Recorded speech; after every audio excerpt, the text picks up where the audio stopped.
파이코인 최고라시면서 저희 영상을 시청하시는 구독자 여러분들 반갑습니다. 원파입니다. 오늘도 파이코인과 관련되는 반가운 소식들 제가 준비한 내용 그대로 여러분들하고 공유를 해보고 싶습니다. 오늘은 사실 반가운 소식들도 꽤 많은데 제가 많은 내용을 다 말씀드리기가 어려우면 1부와 2부로 나눠서 하는 것도 고려해 보겠습니다.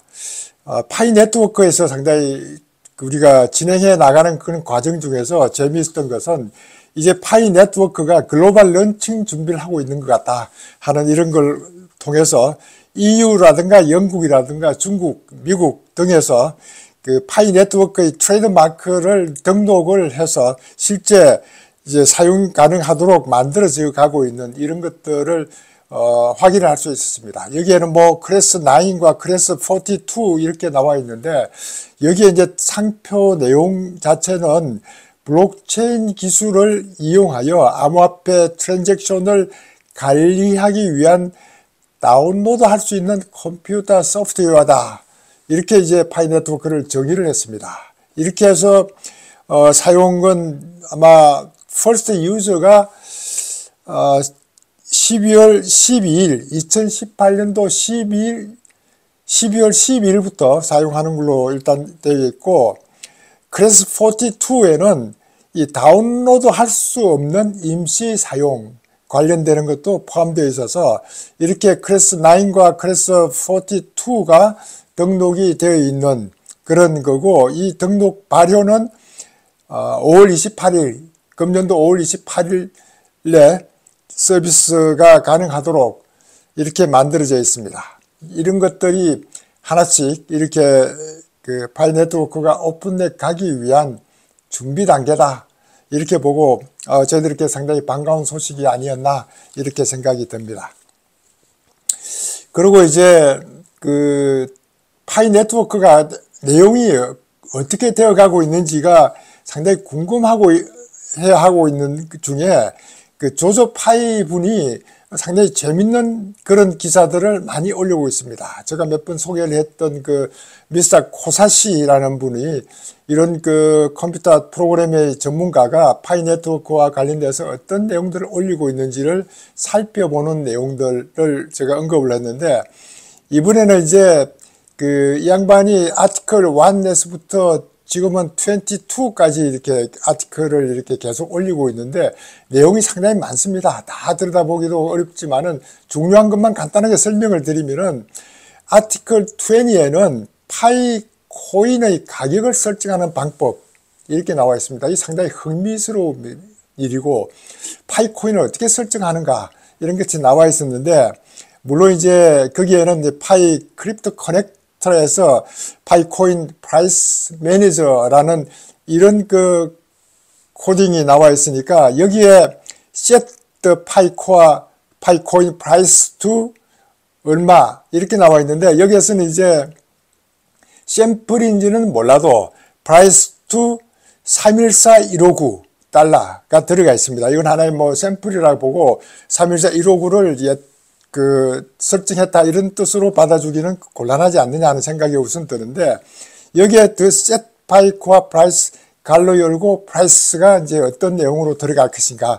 요것이 설정해 나가는 그런 과정을 보여주고 있다. 여기에 이제 조조 파이라는 분은 314159가 들어가 있는 것에 강조를 하지만은, 저는 이제 항상 그 GCV가 314159에 대해서는 하나의 레퍼런스 참고 뭐 그럴 수 있겠다 정도로만 넘어가고 있기 때문에, 여기는 가격에 대한 것보다는 이렇게 파이코인 프라이스를 지정해 나가는 그런 과정들이 어떤 코딩이 있구나 하는 정도만 파악을 하고, 제가 관심을 가졌던 것은 이제 아티클 19에 나왔던 내용들입니다. 여기에 코사시가 어떤 사람인가, 또 코사시가 코아팀에서 어떤 역할을 했는가, 이걸 중심으로 얘기하다 보니까 이 코사시는 공인 개발자이자 파이 네트워크 커뮤니티의 선구자로서 블록체인 기술 및 소프트웨어 개발의 탄탄한 배경을 바탕으로 파이 네트워크 창립자 중 한 명인 니콜라스 박사를 네트워크 개발의 다양한 측면에서 지원하는 데 중추적인 역할을 하고 있다. 이렇게 표현했습니다. 이렇게 포인한 내용 자체를 이제 백업하기 위한 여러 가지 자료를 그동안 아티클 19까지 이제 해나오는 그런 과정들을 제가 지켜봤는데, 이 파이 네트워크 블록체인 트리오의 일원으로서 코사시의 기여는 네트워크 발전에 매우 중요했다. 초기 기여는 합의 알고리즘을 개발해서 높은 에너지 소비 없이 안전하게 효율적인 거래를 보장하는 것, 이런 식으로 합의 알고리즘에서부터 시작해서 참가했던 그런 흔적들을 보여주고 있기 때문에 파이 네트워크 코어 팀의 일부로 활동을 한 것 같다 하는 이런 표현을 했습니다. 이게 이제 사실 여부를 떠나서 이분이 실제 GitHub에 올렸던 코딩 내용들을 토대로 얘기하는 거니까 여러분들은 이런 것들도 여기에 코딩에 들어가 있구나, 참고로 알아둘만 하다. 그래서 거기에 관련되는 그 부분을 요약해서 말씀드리는 건데, 코사시의 주요 혁신 중에 하나가 크게 나누면은 파이 넥서스 자율 뱅킹 네트워크, 지난주에 제가 한번 방송할 때 자율 뱅킹 네트워크로 해서 빠르고 안전하게 이제 거래가 가능할 수 있도록 한다, 이런 것들도 있었고, 이거는 이제 디지털 은행 계좌 개설이라든가 자금 이체, 다양한 금융 서비스에 접근해서 자율적으로 작동하며 사람의 개입이 줄어들어 효율성을 높인다. 여기 이제 스마트 컨트랙트 같은 게 들어가서 중간 개입 없이 자율적으로 거래가 가능하도록 하는 이런 것들을 이제 얘기했고, 여기에 파이 넥서스 기술이라는 게 블록체인과 스마트 계약을 결합하여 은행 프로세스를 자동화하는 동시에 보안과 투명성을 보장한다. 이렇게 그 파이 넥서스 기술에 대한 것들을 언급을 하고 있는 걸 보고, 이렇게 코사시라는 분이 전문가답다 하는 이런 것들을 확인할 수 있었습니다. 그리고 또 하나 재미있는 것은 파이 트위트 페이라는 것의 통합, 이런 그 파일이 하나 있습니다. 이게 트위터와 같은 소셜 미디어 플랫폼을 통해 파이 네트워크를 사용하여 거래를 수행 가능하게 한다. 이게 지금 트위터 X에서 이제 페이먼트를 활용했을 때 이와 같은 소셜 미디어를 통해서 거래가 가능하게 하고 있는 것들을 파이 네트워크에서도 할 수 있도록 한다. 이거 엄청난 그런 기대할 만한 그런 일 아닌가, 이런 생각도 들고, 사용자는 트윗을 통해 직접 결제를 보내고 받을 수 있어서 콘텐츠 수익화에 새로운 기회를 열게 되고, 일상생활에서 디지털 화폐의 사용을 확대해서 이 파이 트위트 페이를 작동하는 방식을 공개를 했습니다. 이렇게 우리 파이 네트워크하고 이제 트위터와 같은 그 소셜 미디어에서 페이먼트에 관련되는 걸 연결하고 있는 것을 코딩 작업을 해놓은 걸 보고 상당히 흥미있는 일들이 벌어지고 있다. 지금 그렇지 않아도 X 페이먼트가 어떤 식으로 이 페이먼트를 할 것인지에 대한 관심을 가지고 있는데, 파이 네트워크는 그걸 대비해서 우리가 미리 준비하고 있는 것 같다, 이런 느낌을 받았고, 핵심 개발팀에서 코사시의 역할은, 코사시는 핵심 개발팀 구성원으로서 파이 네트워크 기술 개발과 전략적 비전 모두에 기여하고 있다, 이렇게 표현하고 있습니다. 제가 오늘 아침에 다시 한번 X 트위터에 들어가 보니까 아티클 22에 제대로 다 파악은 못했지만은 비트코인과 이더리움 등 다른 블록체인 네트워크와 상호작용하고 파이 네트워크를 관리할 수 있는 그런 상태로 만들어가는 그런 과정들을 보여주니까 이 다른 암호화폐하고 연결을 위한 준비도 하고 있다. 우리가 기대하고 있지만은 이런 것이 이제 코딩 작업에 이미 나타나고 있다, 이렇게 말씀드려서, 이렇게 파이 넥서스 자율 뱅킹 네트워크라든가 파이 트위트 페이 통합과 같은 프로젝트를 수행하고 있고, 이런 다른 디지털 통화하고의 상호작용 등을 하기 위한 GitHub의 작업 내용을 보면은, 이제는 우리 디지털 통화 및 금융 서비스에 대한 우리의 생각을 다시 재정의할 필요가 있다, 이렇게 이제 언급을 하고 있는 것 같아서, 이 조조 파이라는 분도 어떤 분인지가 제가 궁금하지만은 코사시라는 분이 GitHub에 올리고 있는 내용들, 이게 뭐 코어팀하고 직접 연결해서 올리는 건지 아니면 본인의 어떤 그런 비즈니스하고 관계되는지 어떤지는 분명치 않지만은 파이 네트워크하고의 관계를 염두에 두고 이와 같은 내용들이 올라가고 있는 것 같아서 상당히 흥미로운 일들이 지금 벌어지고 있는 것 같다. 이런 말씀도 한번 드립니다. 이제 블랙록에서 SC의 제출 문서에 또 많은 사람들이 관심을 가지고 있던 것이 이 자사 전략 펀드에서 블랙록의 전략 펀드에서 자기들의 그 비트코인 ETF IBIT를 이제 보유 중이라는 걸 이제 명시를 했습니다. 이렇게 명시를 하면서 1분기 기준 블랙록의 스트래티지 인컴 오퍼추니티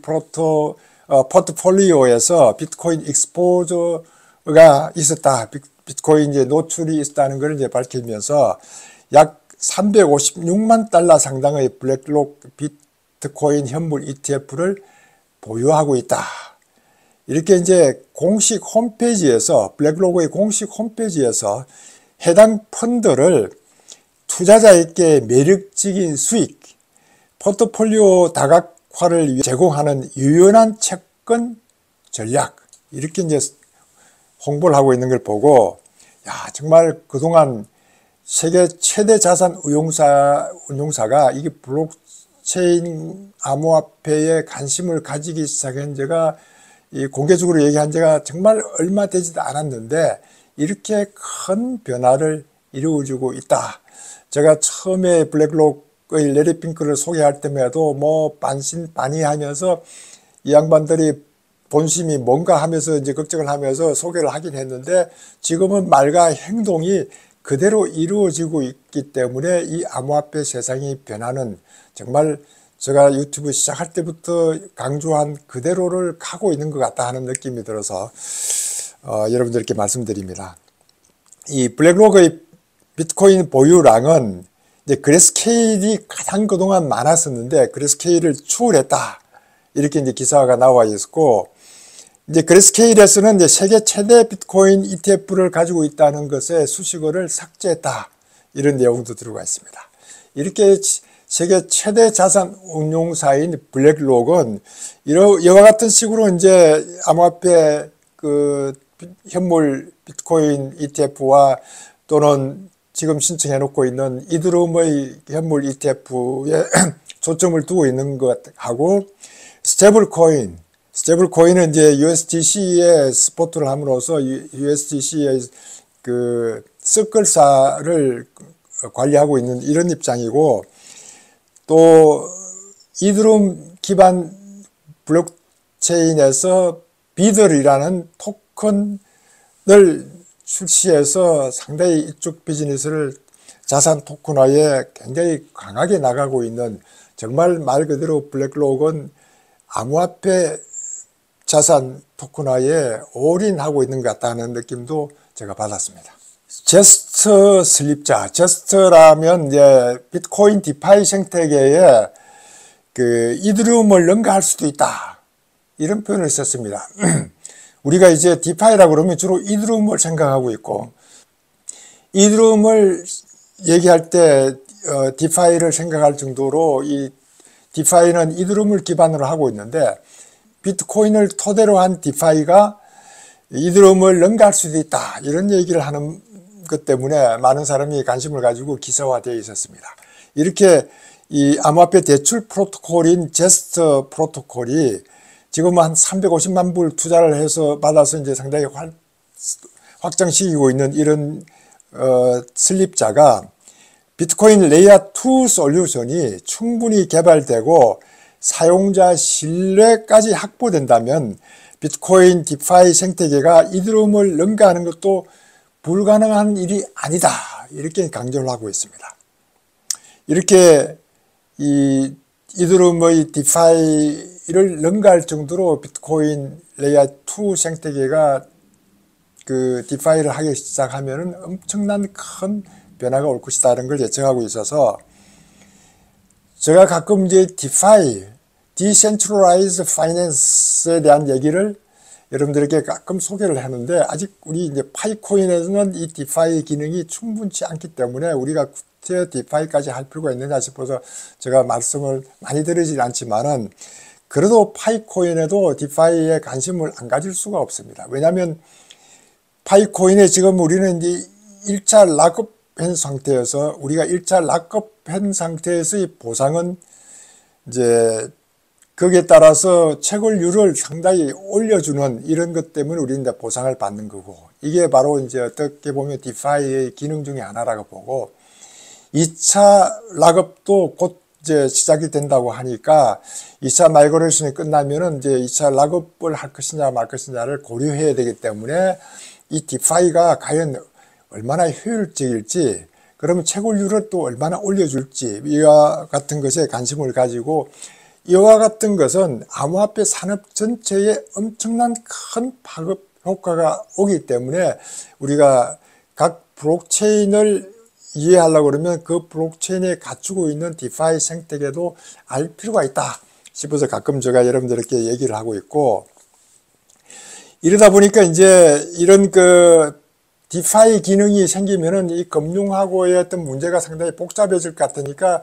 SEC에서는 벌써 그 분산거래소인 덱스의 유니스왑에 웰스 노티스를 발행했다는 얘기는 이미 이제 나와 있었고 거기에 대해서 유니스왑 쪽에서는 굉장히 반대하는 그런 의견도 계속 나오고 있어서 이렇게 SEC에서는 그 디파이에 대해서 통제를 하기 위한 준비를 계속하고 있다. 여러분 뭐 아시다시피 이제 비트코인은 디파이 기능이 없지만은 이더리움은 디파이 기능이 있으니까 이더리움 현물 ETF 신청할 때 디파이 기능이 있는 것들은 빼고 올렸던 사람과 디파이 기능을 뺄 바에는 나는 신청을 안 하겠다 한 사람이 아직 장단점을 평가를 할 수 없지만은 그와 같이 디파이 기능이 상당히 의미가 있다 이렇게 말씀도 한번 드려보겠습니다.